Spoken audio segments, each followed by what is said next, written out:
Oi, gente, então, bom dia para vocês e finalizaremos hoje a nossa discussão sobre a força normal, tá? A gente já está na etapa de aplicação da força normal, enxergar algumas situações e quantificar essa força normal. Nas aulas passadas, eu mostrei algumas aplicações, algumas situações da força normal em relação às superfícies, que o objeto se encontra apoiado, né, em superfícies horizontais e superfícies verticais. E hoje nós finalizamos falando da situação em que os corpos se encontram apoiados em superfícies inclinadas, tá? Então vamos imaginar a seguinte situação em que eu tenha um corpo, ele esteja apoiado numa superfície inclinada, esta superfície, ela forma um ângulo de 43 graus horizontal, é a nossa condição de exemplo, né? Poderia ser outras inclinações, e que este corpo permanece em repouso. Informações sobre esse corpo. É um corpo de massa de 10 kg, que está sob a ação da gravidade da força da Terra, e inicialmente eu não vou fazer força alguma nele. Então, não vou considerar essas forças F aqui, que a gente utilizou nos exemplos anteriores. Tá? Então, vamos fazer uma análise dessa situação e entender as forças que estão atuando neste corpo, para a gente conseguir entender melhor o comportamento da força normal em situações que o corpo se encontra apoiado em superfícies inclinadas. Tá? Conforme eu já falei, acho que 1 milhão de vezes, todo o estudo de força, nós vamos girar em torno de 3 perguntas, né? Quais forças que estão atuando?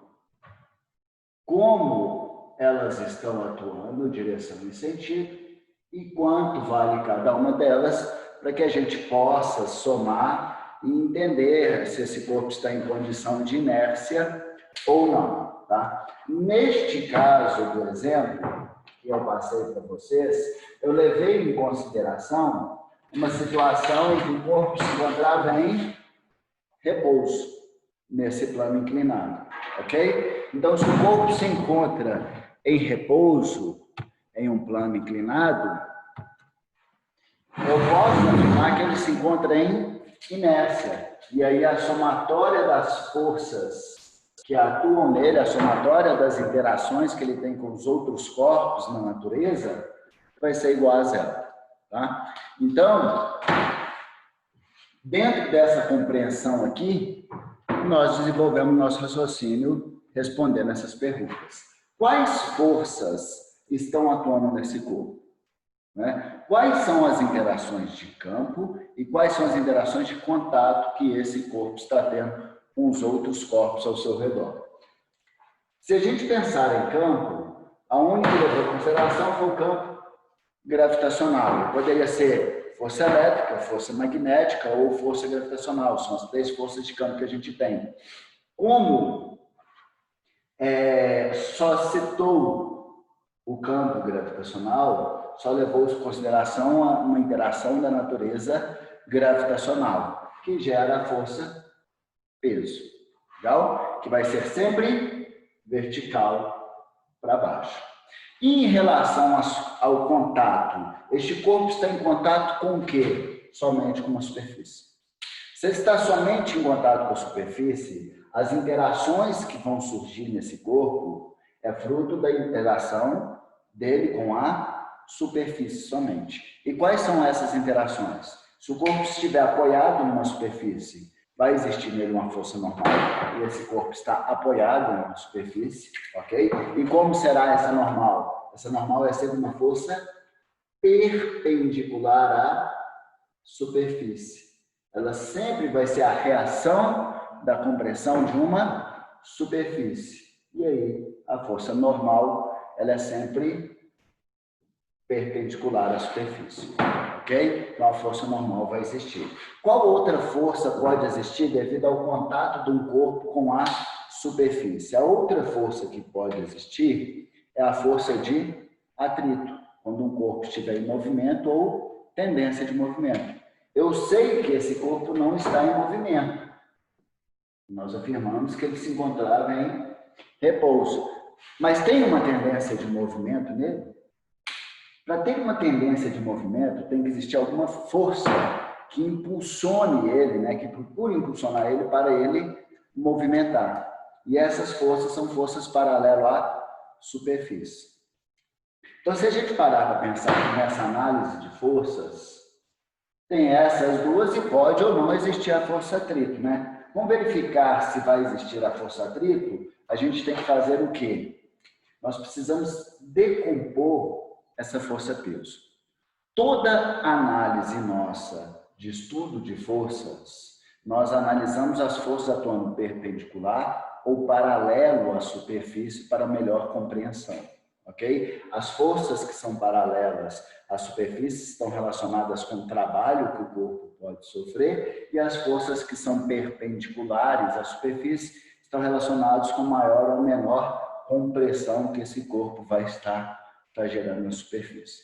Então, eu preciso, para ter melhor compreensão, uma decomposição dessa força-peso. Todo vetor ele pode ser decomposto, ele pode ser separado em duas componentes ortogonais, em duas componentes perpendiculares. Então, o que a gente vai fazer? Separar este vetor peso em duas componentes ortogonais, levando como referência a superfície. Ok? Vou até fazer mais simétrico aqui, para a gente ter uma melhor compreensão. Não é? Eu posso decompor. Da mesma forma que eu pego um vetor resultante, dois vetores perpendiculares e chega a um vetor resultante, eu posso pegar um vetor e chegar em dois vetores perpendiculares, né? Que a gente chama de componentes ortogonais de um vetor, em que aquela componente ortogonal que está perpendicular à superfície, normalmente a gente denomina como PY, e a força, a componente ortogonal que está paralela à superfície, a gente chama de componente X.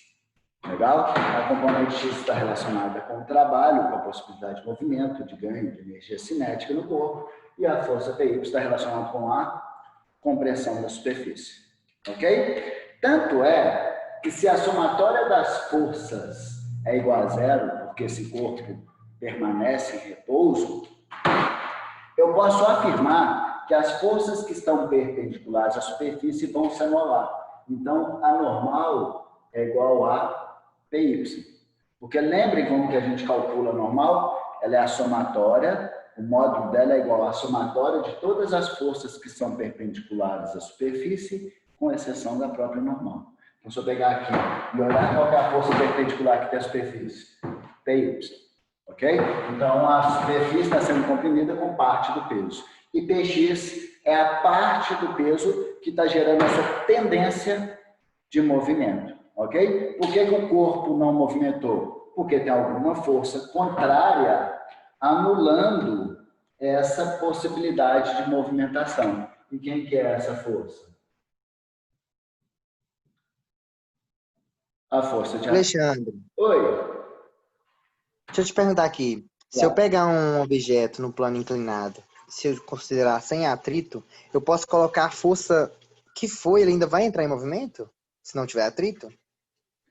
Na verdade, se não existir atrito, ele só não vai movimentar se a superfície estiver perfeitamente horizontal.